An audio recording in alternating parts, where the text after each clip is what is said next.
បងណាខ្លះដូចខ្ញុំធ្លាប់ញ៉ាំនំនេះរាប់ភ្លេចដងហើយប៉ុន្តែអត់ដឹងថាគេធ្វើមិនទេថ្ងៃនេះដែរគឺខ្ញុំនាំបងប្អូនទាំងអស់គ្នាទៅមើលពីរបៀបធ្វើនំមួយនេះព្រោះតែខ្ញុំធ្លាប់គិតខុសថាគ្រាន់តែកិនម្សៅហើយលាយគ្រឿងហើយយកមកចាក់ហ្មងតែតាមពិតអត់អញ្ចឹងទេហើយនំមួយនេះដែរឈ្មោះថានំថងនួនមុនដំបូងនឹងដែរគឺយើងត្រាំកជាមុនសិនហើយបន្ទាប់មកបានចាប់ផ្ដើមយកទៅកិនទៅកិនវាដូចម្សៅបាញ់ឆាវយើងអញ្ចឹងបន្ទាប់មកទៀតគឺយើងយកវាទៅសកាត់ឲ្យអស់ជាតិទឹកនៅសល់តែជាតិម្សៅឯអ្នកទាំងអស់គ្នាកុំយល់ច្រឡំដូចខ្ញុំណាស្មានតែគេកិនរាវហើយក៏យកទៅលាយគ្រឿងហើយចាក់ហ្មងតែតាមពិតអត់ទេបន្ទាប់ពីចម្រោះទឹកអស់ទៅវានៅសល់សាច់ម្សៅអញ្ចឹងណាហើយយើងក៏លាយវាជាមួយនឹងពងទាហើយខ្ទិះដូងនេះដែរគឺប្រើខ្ទិះដើមសុទ្ធណាអ្នកទាំងអស់គ្នាអត់មានប្រើខ្ទិះចុងអីទេហើយក៏បន្ថែមជាមួយនឹងស្ករសហើយគឺយើងត្រូវប្រើដៃច្រវល់វាច្របាច់ទៅច្របាច់មកអញ្ចឹងដើម្បីឲ្យវាសព្វហើយបន្ទាប់មកទៀតក៏បន្ថែមជាមួយនឹងខ្ទិះដូងថែមទៀតបើសិនជាយើងដាក់ឲ្យរាវយកហ្មងហ្នឹងវាពិបាកច្របាច់អញ្ចឹងហើយកុំភ្លេចបន្ថែមជាមួយនឹងអំបិលម្ជិតហើយក៏មានជាមួយនឹងល្ងខ្មៅហើយនឹងល្ងសហើយកន្លែងធ្វើនំមកកន្លែងនេះដែរគឺមានវ័យចំណាស់ខ្លាំងមែនតើនិយាយទៅ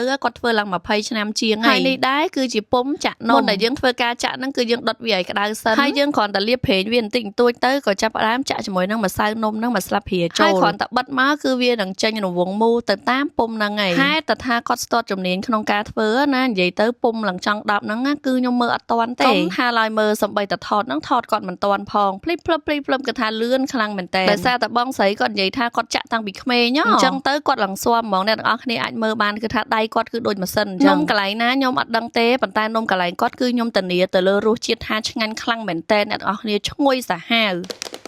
ភ្លក់នំរបស់ខ្ញុំទាំងអស់គ្នា